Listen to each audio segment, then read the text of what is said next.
So I'm with Tarun Mehta, CEO, Ather Energy. We've just seen their new product validation center in Bengaluru, but today we'll talk about the electric two-wheeler space. Massive growth this year. I mean, how do you see e-two-wheelers doing vis-a-vis ICE going forward? Do you think both will coexist or?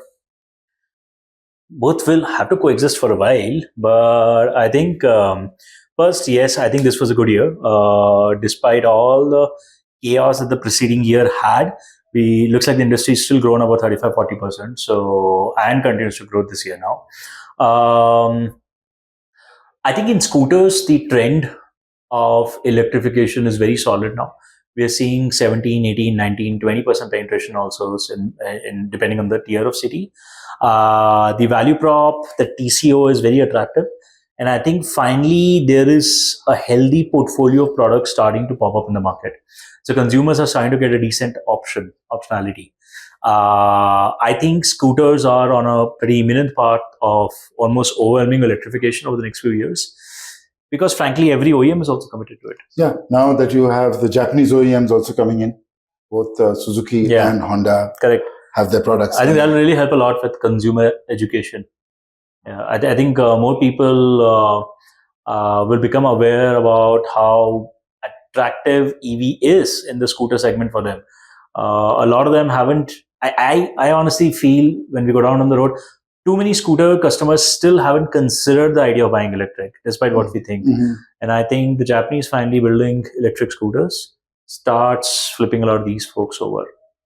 Because now they know there's confidence. It's not just startups like yourselves and the Indian companies. Now it's everybody. And I think even the old guys, the old OEMs, Bajaj and TVS have come into the space in a big way in the past few months. No, the industry needs more players. I think it's very hard for any one company to educate the entire sector. So more brands building electric is a massive positive for the sector.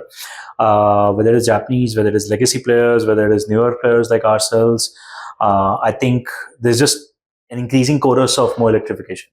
But of course, Ather's huge advantage over the others. You're selling on tech. You're selling on the features. You have a bunch of your auto hold, your skid, your magic twist, all these amazing features. So you're saying this is your USP. That is a USP. It's very simple. I think people know us for two things: quality and tech. And we're going to deliver on those promises always. The framework for me is one magical feature every year. It's one magical thing that just you can't get anywhere else, that Ather is able to unlock with its deep investments in R&D, with all the passionate work that we do on the product and the design. One magical thing every year, whether it is auto hold, whether it is magic twist, whether it is halo or something they launched this year, something magical every year. And that is what we differentiate on. Now, one thing, and I will speak to Swapnil about this as well, but one thing you guys do is you build from the ground up. Yeah. I mean, you're an engineer, Swapnil, both you're from IIT Madras. So you have MEC guys, CS guys, electrochemical guys all working together. How are they doing all of this? I think, in fact, this has been one of the most profound and most valuable pieces of IP that we've generated at Ather. How to do product development with such a complex organization coming together. Because in a classical automotive company, two-wheeler businesses, it's mostly the MEC guys doing a few things. Most electronics is anyways limited and is generally outsourced to suppliers. And the minute you outsource a development of an entire module to an external company, that company has no touch with the end consumer. So the end experience that you get is pretty clunky. I think the magic happens when everybody, whether it's the software engineer or it's the power electronics engineer or it's the mechanical engineer, everybody's working together. And how to get all these divisions to work together is almost borderline a secret sauce. So we're very proud of how that entire dev engine has come together today. Now, because some of the leading tech companies in the world, we talk about the most advanced guys like Tesla or Apple, do everything in themselves. I mean, Apple has now even come out, their newest phone has their own module for cellular. Correct. So everything is in-house. So you're doing the same thing. You have some commodity components. But obviously, see, you have to. That's actually very fundamental to how tech evolves. Any industry, which is seeing a lot of technology changes, the company that is talking to the consumer has to take charge. It's when you are the fag end of that S curve, सब कुछ stabilize हो चुका है, life is stable, there is no new tech innovation that's happening. That's when you basically outsource everything because you anyways kind of acknowledge कि यार इसमें R&D में ज़्यादा कुछ बचा नहीं है. It's mostly an ops game now. But in our industry, EV and connected vehicles are at such frontiers of tech that good OEMs will always have to do the product development in integrated fashion in-house. So all the software, all the code is written in-house. That's why you can come up with these magic features, magical things every year. Yeah. However, one question I have, and I've found this about four-wheeler electric cars also, because the rate of product development is so fast. Yeah.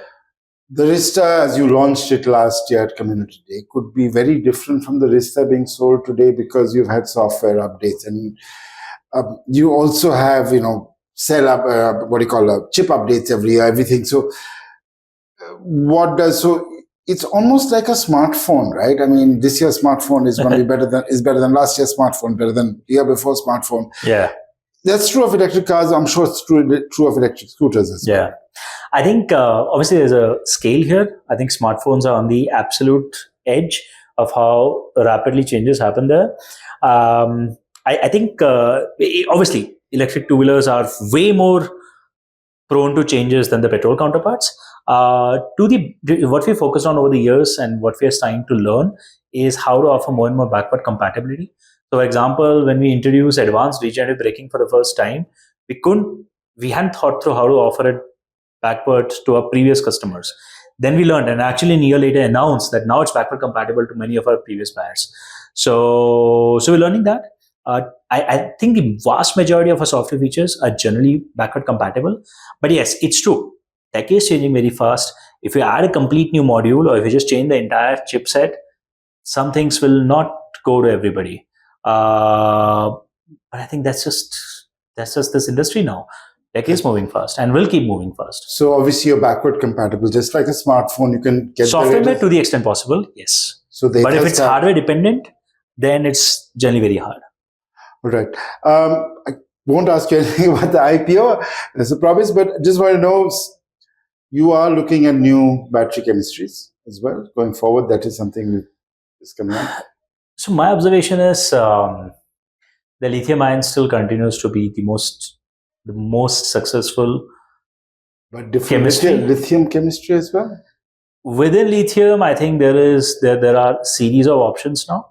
We've also called out in our own draft red herring prospectus that we are working on a new tech there, on integrating it. But at the high level, lithium continues to be absolutely the dominating force. And my observation is something at a lab that seems very promising would take about 7 years to hit auto. That's my observation, like no science behind it. And I honestly still don't think there's anything at a lab scale that's proven to be very, very, very promising. So I guess we have more than 7 years away. Sodium ion or something like that. And then those will be for energy storage, right? I mean, I'm talking auto. I'm just talking auto implementation. Obviously, techs can go in many, many different industries, storage, telecom towers, वगैरह. But can that tech break through the auto barrier? Mm-hmm. Because auto is one of the hardest barriers possible. Mm-hmm. You got a very tightly, densely packed situation with especially two-wheelers with a human sitting right on top of it. Extremely brutal margins, extremely brutal cost structures. And obviously the bar on quality has got to be very high. So, but one thing I've noticed, I mean, with the amount of tech you do on your scooters, you're only sending to Nepal and Sri Lanka right now. Yeah. Do you think your products are as possibly more advanced in products in Western markets? Do you think you can take these to stuff like the 450X and Rizta to Western markets? I've been saying this for a while. I think the most advanced two-wheeler market in the world now is India. Especially with electric, we are hands down the most sophisticated technology market anywhere in the world for two-wheelers, electric two-wheelers. And this lead that India now has, the entire Indian industry has, will only keep on compounding because there's literally not a single market. There's not a single market of electric two-wheelers which has the depth or the interest to create a better player. Because the scale we have. And because how much India still moves on two-wheelers. See, a market like China is migrating to public transport and cars. Japan is not interested in electric. It really leaves only India as the single, the most the most likely market to keep investing tons of money and human capital into electric two-wheeler R&D. So obviously, we will be the largest exporters anywhere in the world in the future. While we begun small with only a couple of countries, we do think the potential of exports of electric two-wheelers is humongous from our market. Thank you, Tarun. Thank you for your time. Always nice talking to you, Kushan. Thanks.